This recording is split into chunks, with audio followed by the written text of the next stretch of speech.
Hi, welcome back to Learning with CJ. This is going to be another quick video.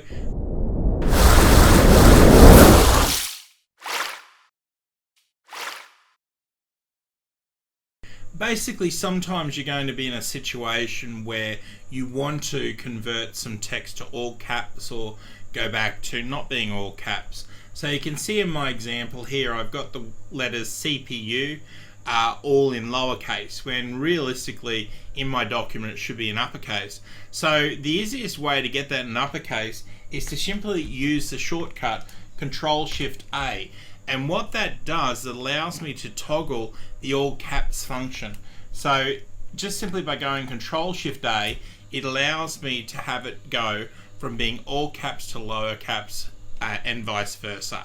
Very quick shortcut to learn. Alright, hope you enjoyed the video and I'll see you in the next one.